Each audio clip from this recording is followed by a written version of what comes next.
Ya chicos, sí logran ver mi pantalla, ¿no es cierto? Sí, estaré sincero. Ya. El día de hoy vamos a tocar dos temas. Vamos a hablar primero sobre las pruebas de evaluación gastrointestinal, que involucran en realidad una serie de exámenes, pero vamos a abocarnos más a lo que es el examen o el análisis de las heces, ¿no? Que también están relacionadas a valorar o trastornos gastrointestinales. Y dentro de los exámenes que se hacen, ¿no? De la que es la evaluación gastrointestinal, tenemos el examen que se conoce como coprológico funcional, ¿ya? El examen coprológico El examen coprológico funcional incluye en realidad un conjunto de pruebas que lo que nos van a dar es brindarnos información sobre la fisiopatología digestiva, ¿no? Principalmente se pide este examen, que como le dije, ¿no? Involucra un conjunto de pruebas cuando tenemos un paciente que tiene un cuadro ya de diarreico, ¿no? De larga data, que está acompañada de pérdida de peso, a su vez de nutrición o malnutrición, o que tenga como etiología, ¿no? A un problema pancreático o a un proceso inflamatorio intestinal, y que además, ¿no? Puede ser acompañada de macro o anemia macro o macrocítica o con presencia o no de sangrado, ¿no? Entonces, este examen es el estudio de las heces, ¿no? Donde vamos a valorar la presencia de sangre, la presencia de grasas, por ejemplo, que nos pueden sugerir un trastorno o una etiología que esté llevando a una alteración funcional a nivel gastrointestinal. El examen coprológico funcional se realiza en tres fases. La fase macroscópica, ¿no? Donde valoramos las características físicas de las heces, es decir, la forma, la consistencia, el color, el aspecto, la presencia de moco o no. Tenemos la fase química, donde determinamos el pH, la presencia de almidón, por ejemplo, la presencia de sustancias reductoras, sangre oculta en heces, la presencia de grasas, y la fase microscópica, que principalmente es identificar algún tipo de célula o presencia, ¿no? De células que incluyen leucocitos u otros elementos como hongos, bacterias, que nos podrían indicar también un proceso inflamatorio o la etiología, ¿no? En el caso, por ejemplo, de parásitos, o identificar posteriormente bacterias del agente responsable de ese cuadro diarreico, por ejemplo. Es importante lo que es la toma de muestra, ¿no? Personas que no tienden a obedecer las órdenes, ¿no? Se les pide, por ejemplo, a los niños, ¿no? Que las mamás recolecten la muestra de heces en el pañal, no en la parte del absorbente del pañal, sino en la parte plástica, ¿no? El uso del pañal invertido. En el caso de adultos o niños, ¿no? Que hacen sus deposiciones en el inodoro, colocar una bolsa plástica en las mismas, de tal manera, ¿no? Que cuando sea recolectada estas heces no se contaminen con la orina. Y otro parámetro importante dentro de lo que es la toma de muestra para el examen de coprológico funcional es el envío de manera inmediata hacia lo que vendría a ser el laboratorio, más aún si estas muestras pues son líquidas, ¿no? ¿En qué frasco recolecten? Un frasco de boca ancha, sin que estas heces sean pues forzadas a través de purgantes, ni que se aplique algún tipo de material oleoso, ¿no? Que faciliten la recolección de las muestras, ¿no? Tiene que ser espontánea la muestra, ¿no? El examen, como decía, el examen involucra una serie de fases, y entonces tenemos la parte macroscópica, que básicamente lo que hacemos es valorar, ¿no? La forma, el color, incluso la presencia de moco, ¿no? La presencia de grasa, de manera macroscópica. Lo normal es de que la forma que tenga pues, una cilíndrica, ¿no? De consistencia blanda, suele ser marrón, con olor fecaloideo, ¿no? No debería de haber moco, no debería de haber grasas, y tampoco debería haber la presencia de sangre. Pero todo ello valoramos nosotros durante el examen macroscópico. Usualmente las heces, ¿no? O la consistencia de las heces nos puede indicar algo, ¿no? Normalmente son formadas o moldeadas, y cuando son de característica líquida, ¿no? Semilíquida u acuosa, van a adoptar la forma del recipiente en donde esté recolectado. Hay situaciones en las cuales son patológicas, como por ejemplo encontrar heces acintadas, ¿no? Que nos indican un intestino espástico, una estenosis a nivel rectal, por ejemplo. El color, ¿no? El color está dado, ¿no? Por el estercolobilinógeno, influenciado por la alimentación, puede ser también influenciado por alteraciones funcionales, problema, ¿no? A nivel de los tejidos, o puede ser mismo mediado o dado por la presencia de bacterias. Lo normal de las heces es que sean de color marrón. El resultado, ¿no? Suele ser de la oxidación intestinal de estercolobilinógeno, a estercobilina, ¿no? Por eso que tiene ese color. Sin embargo, hay ciertos colores en cuanto a las deposiciones que nos podrían indicar algún tipo de patología. Por ejemplo, pues, encontrar heces negras, ¿no? Que nos indican un sangrado intestinal, sobre todo el tracto gastrointestinal superior, que suele tener una consistencia como el alquitrán. También se ha visto estas heces negras en otros hallazgos como el consumo de hierro, bismuto, el color verdoso, ¿no? Puede estar asociado al consumo de de alimentos o el uso de antibióticos orales, la característica o la colia el aspecto pálido, ¿no? Por un proceso obstructivo a nivel del conducto biliar, encontrar heces amarillentas, ¿no? Si lo asumimos el consumo de lácteo en niños, puede estar asociado a ello, ¿no? Un color marrón más intenso puede estar asociado a la dieta que consume el paciente, ¿no? Que principalmente puede estar a base, ¿no? De carnes. Las melenas son pues esas negruzas que les mencionaba, ¿no? Que suelen asociarse a sangrados gastrointestinales del tracto intestinal superior. El moco, ¿no? Nosotros no deberíamos encontrar moco. La presencia de moco entremezclado con las heces le dan el aspecto brillante a las deposiciones. Sobre todo, ¿no? Si es que el moco no proviene del intestino delgado. Usualmente el moco que proviene del intestino grueso suele verse a manera de copos. Puede ser sugerente, ¿no? De una colitis, por ejemplo. Podemos encontrar moco con sangre, una posibilidad de una neoplasia del colon, ¿no? O pus, ¿no? Posibilidad de una colitis ulcerosa en disentería vacilar de carcinoma de colon, ¿no?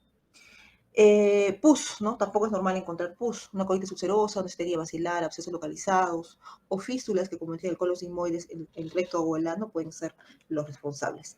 En relación a lo que es el pH, ¿no? Usualmente el pH de las heces suele ser un pH neutro o ligeramente alcalino. Pero el pH, ¿no? Si bien es cierto, tiende a ser a adoptar ser neutra o ligeramente alcalina, va a verse influenciado por el consumo de alimentos, ¿no? Por eso es que muchas veces no toma mucho valor, ¿no? Desde el punto de vista clínico, de la determinación del pH. Sin embargo, ¿no? Hay situaciones en las cuales sugeriría, ¿no? Sí, un proceso patológico, ¿no? O sea, asociado, ¿no?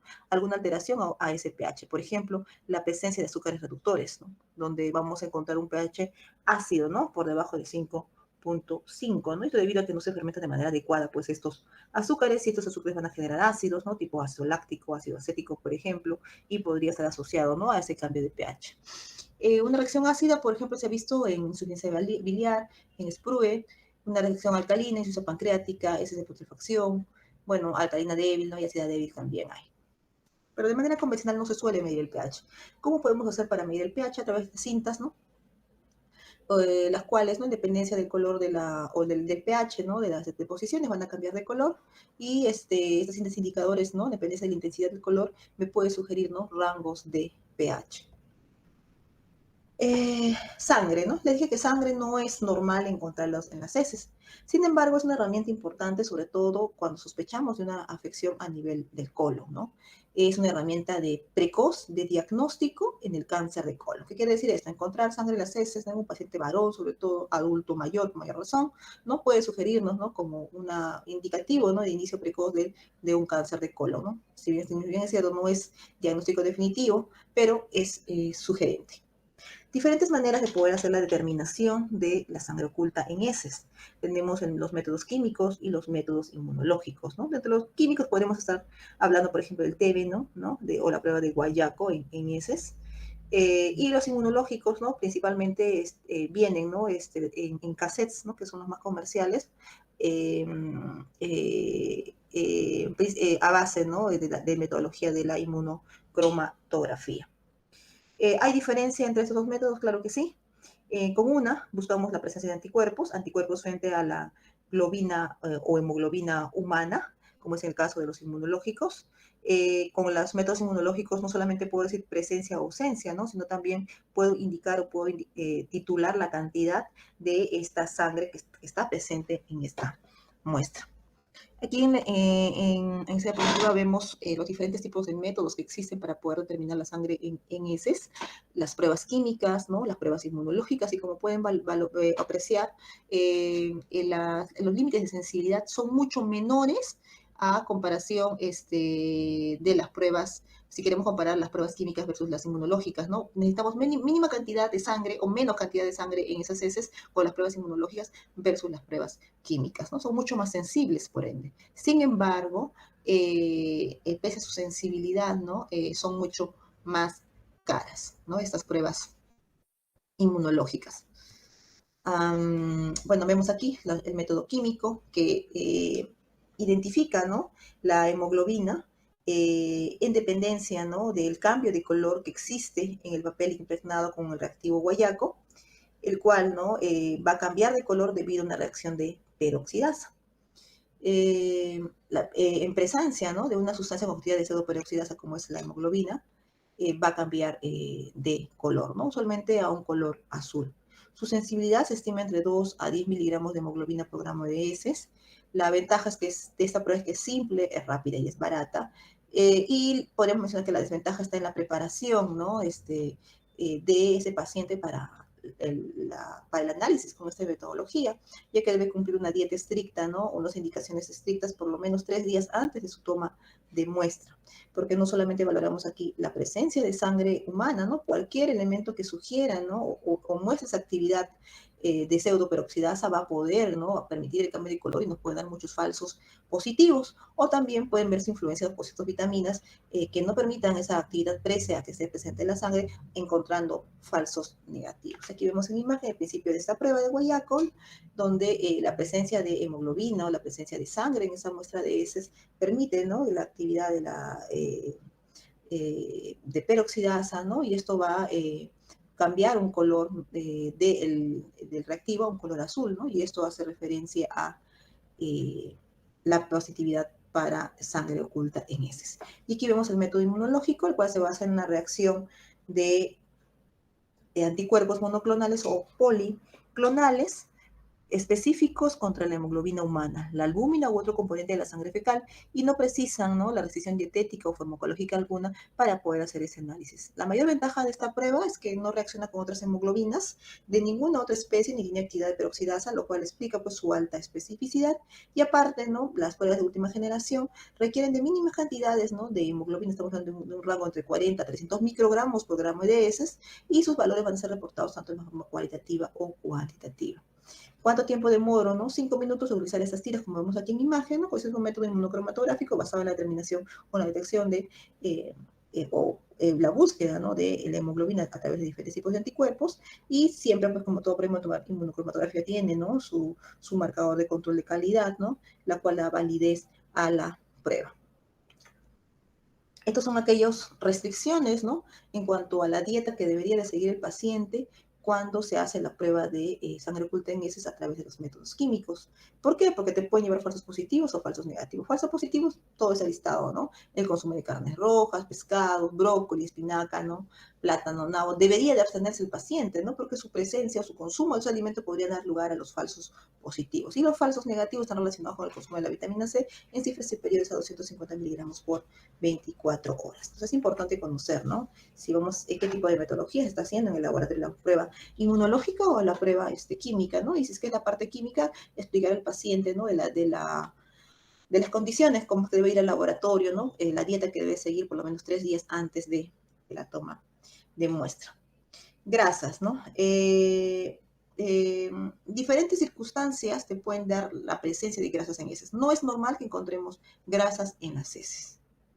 Sin embargo, hay ciertas circunstancias clínicas, como la mala absorción, ¿no?, sprue, por rotavirus, por giardiasis crónica, una enteritis o una patología pancreática como se lipasa, por ejemplo, hepatitis crónica, que te pueden dar, ¿no?, a origen, ¿no?, a la presencia de grasas en heces. Al exceso de las grasas en heces nosotros lo conocemos como esteatorrea. Macroscópicamente las heces con grasa, ¿no?, lo vamos a ver brillantes, ¿no?, cremosas, espumosas, tienen un mal olor. Y en la población sana, ¿no?, el valor referencial de grasas, ¿no?, esperado en grasas, es menor de 6 gramos al día. Siempre y cuando pues, se mantenga una dieta de 100 a 125 gramos por día. Hay diferentes tests que te permiten valorar esta presencia de grasa, ¿no? Por ejemplo, tenemos, ¿no?, la prueba de aliento, que te valora si la presencia de grasa está asociada, ¿no?, a un proceso mal absortivo, ¿no?, donde a través del consumo de grasas, ¿no?, marcado con carbono 14, posteriormente se mide cuánto CO2, ¿no?, de esto que se ha consumido, ¿no?, se está eliminando. Si se quiere distinguir, ¿no?, la insuficiencia pancreática se realiza en 2 etapas. Primero, en la primera, ¿no?, se agrega, ¿no?, consumo de grasas más carbono no marcado. Y en la segunda se agrega lo mismo, ¿no?, pero una dosis de enzimas pancreáticas. Se supone, ¿no?, que con el consumo, ¿no?, de estas enzimas pancreáticas debería incrementarse en los niveles de CO2 expirados, las cuales me hablarían, ¿no?, de una insuficiencia pancreática. Otra técnica que tenemos para poder valorar la presencia de grasas es la técnica de Sudan 3 o Sudan 4. Es un colorante en realidad que se aplica a las heces, ¿no?, a la muestra de heces, la cual luego de aplicar el colorante, ya sea en lámina, ya sea en tubo, lo vas a visualizar de manera microscópica. El Sudan es un colorante soluble de grasa, liposoluble, y al ponerse en contacto con las mismas, las colorea de color rojo escarlata. Lo que vamos a hacer es mezclar simplemente la sangre, ¿no?, en un tubo, en un portaobjetos, y después vamos a agregar este Sudan 3 o Sudan 4 a ese portaobjetos o a ese tubo, y lo que vamos a ver es si se tiñen o no se tiñen las grasas, ¿no? Eh, eh, los ácidos grasos, ¿no?, los vamos a ver como agujas, estos no se van a teñir, a diferencia de los jabones, ¿no?, o las grasas neutras que suelen teñirse. Vemos aquí, ¿no?, algunas características de estas grasas, las grasas neutras, los ácidos grasos, los jabones, y cómo, ¿no?, la técnica del Sudan o la coloración te permite valorar, ¿no?, frente a qué estás, ¿no?, y la aplicación de calor frente a qué estás. Usualmente las grasas neutras, los ácidos grasos se funden, tú le echas luego colorante y se tiñen, a diferencia, ¿no?, de los jabones que no se funden, por lo tanto, ¿no?, por más colorante que tú le eches, no se van a teñir. Es importante, sí, ¿no?, determinar si son grasas neutras, ácidos grasos o jabones. Recordemos, ¿no?, que la test de aliento no te indica que hay grasa, el test sudante te dice que hay grasa, pero no te indica, ¿no?, cuál es posible etiología de estas grasas, ¿no? Y por eso, ¿no?, es que es importante determinar a predominio de qué tipo de grasa es. Si son grasas neutras, ¿no?, probablemente se asocian a insuficiencia pancreática. Si es que hay presencia de ácidos grasos, ¿no?, probablemente a una alteración de ayuno ileal, ¿no?, o a una enfermedad tipo SPRUE, una enfermedad celíaca. Si es que hay la presencia de jabones, ¿no?, puede estar asociado, ¿no?, a un SPRUE o a una enfermedad celíaca. Bien, así como determinamos grasas con esta prueba de coprofuncional, también valoramos la presencia de sustancias reductoras. Es decir, la presencia de carbohidrato que no se absorbió de manera adecuada, ¿no?, tras, ¿no?, el consumo del carbohidrato. Puede ser lactosa, puede ser glucosa, carbohidratos capaces pues, de reducir sales de cobre, y en base a esta capacidad de reducir estos carbohidratos de sales de cobre, uno puede valorar en laboratorio la presencia o no de estas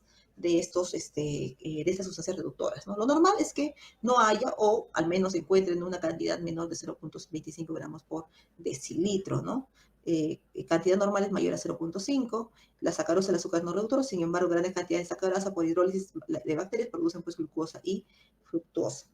En lo que es la valoración de los azúcares reductores, podemos utilizar el Clinitest, ¿no?, y el Diastic, o usar el test de Benedict para su identificación. Tanto el Clinitest como el Diastic pues son unas pastillas en realidad que se aplican, que te permiten valorar, ¿no?, en base al cambio de color que se puede producir tras agregar esas pastillas en mi tubo, ¿no?, donde yo he puesto pues mis muestras de heces, ¿no?, y se encuentran pues disueltas, ¿no?, en una cantidad de agua destilada. Bien, aquí vemos otro método, que es el método de Benedict, ¿ya? Donde se agrega el ácido clorhídrico a una gota que tiene heces, y esto permite pues el cambio de color, ¿no? Y en dependencia del cambio de color hablamos pues de la presencia de algún azúcar reductor, ¿no? Vemos aquí un anaranjado, te indica pues unas grandes cantidades de estos azúcares reductores. Puede ser glucosa, puede ser lactosa, puede ser fructosa, puede ser maltosa, cualquiera de esos azúcares reductores. Tenemos una prueba que te permite valorar también la presencia, ¿no?, de azúcares, ¿no?, que es la prueba de tolerancia a la lactosa. Tras el ayuno administrar 50 gramos de lactosa, se toman glicemias en los 30, 60 y 120 minutos, y lo que vamos a valorar aquí es cómo las características de estas curvas tras el consumo de la lactosa, que sobreentiende debería de elevarse los niveles de glucosa. Sin embargo, lo que vamos a apreciar aquí son curvas planas, ¿no? Y esto nos habla pues de la incapacidad de ese intestino de poder absorber, ¿no?, estos azúcares, ¿no?, en este caso la lactosa. El problema que se tiene al hacer esta prueba es el riesgo que se pone, ¿no? Hay pacientes que son intolerantes a la lactosa. Si tú le das lactosa, vas a producirle malestar general, dolor, diarrea, flatulencia, ¿no? Entonces, si esto es contraproducente para lo que vendría a ser la prueba. El examen microscópico, ¿no? El examen microscópico, otro punto que se valora en el examen funcional, que consiste en ver la presencia de leucocitos y qué tipo de leucocitos son. Lo normal en unas heces que sean menos de 5 leucocitos por campo, ¿no? Y es otro valor, otro parámetro que uno puede valorar, que puede tener en consideración al momento de hacer un examen microscópico, es el predominio, ¿no? De qué tipo de leucocitos está, ¿no? Cuando estamos frente a esta cantidad superior de 5 leucocitos por campo. Si es que es polimorfo, ¿no? O si es que es monomorfo. Y si son polimorfos, generalmente son asociados a amebiasis, colitis por Escherichia coli, shigellosis, colitis ulcerativa. Los cristales, ¿no? Podemos encontrar cristales de Charcot-Leydig, listeria mebiana, ¿no? Por degradación de los eosinófilos, bioxalato de calcio, por alguna alimentación de vegetales, de fosfatos, es en putrefacción, insuficiencia gástrica, heces alcalinas, hematoidina de color amarillento, rombo, hemorragia, el birubinato cálcico, en colelitiasis. Bueno, dentro del examen microscópico no solamente decimos si hay leucocitos o no, sino también determinamos si hay presencia de parásitos, podemos hacer la determinación de parásitos por examen directo, podemos hacer la determinación de parásitos por examen de concentración, ¿no? Dependiente de qué tipo de técnica de concentración. Una coloración Van-Gogh, ¿no? O para Campylobacter, o una ZN, ¿no? Una silniceno, que es baciloscopía en heces, un test de Graham, ¿no? En realidad son una serie de exámenes que se pueden hacer. Y por último, el coprocultivo, ¿no? Y para lo que es el coprocultivo importa mucho, ¿no? El tema también de la toma de muestras. Si se toma la muestra en esos frascos sin ningún tipo de preservantes, sin ningún tipo de medio, llevarlo de manera inmediata, ¿no? Si vamos a tener la muestra hasta 2 horas o más, de preferencia refrigerarlo, ¿no? O en su defecto, llevarlos a un medio de transporte, que se conoce como Carrier Blair, ¿no? También es el medio de Stuart, el cual te permite o te garantiza, ¿no? Por lo menos la estabilidad de esa muestra unas 8 horas, a pesar de que se encuentra en medio ambiente. Bueno, dentro de lo que es el examen de cultivo, en realidad en heces, ¿no? Ya de por sí, ¿no? Vamos a encontrar una serie de microorganismos, ya que se tiene parte de flora normal en unas heces, ¿no? Pero el trabajo está en identificar en aquellos microorganismos que no deberían estar presentes, ¿no? En ese paciente. Por ejemplo, ¿no? Vibrio cólera, salmonella, shigella, ¿no? Que su presencia, ¿no? Sí es significativo de un proceso infeccioso. Bueno, y todo el tema del coprocultivo, ¿no? Desde la toma de muestras, la siembra en sus medios selectivos y sus medios selectivos diferenciales, y posteriormente la identificación. Todo ese proceso, aproximadamente entre 2 a 3 días, es el tiempo, ¿no? De respuesta de un coprocultivo. Y la importancia, ¿no? De si por lo menos se toma la muestra de coprocultivo antes de que reciba antibiótico el paciente. Ya, no sé si hasta ahí tienen alguna consulta. Jóvenes, ¿alguna consulta? Creo que no, pero. Vamos bien entonces. No, pero... Ya, a un ratito voy a tomar un poquito de agüita, vamos a darle con la otra diapositiva. Una consulta, ¿sabe cuándo van a subir las notas de radiología? No me ha pasado su docente. No. Tengo las notas también, ¿no?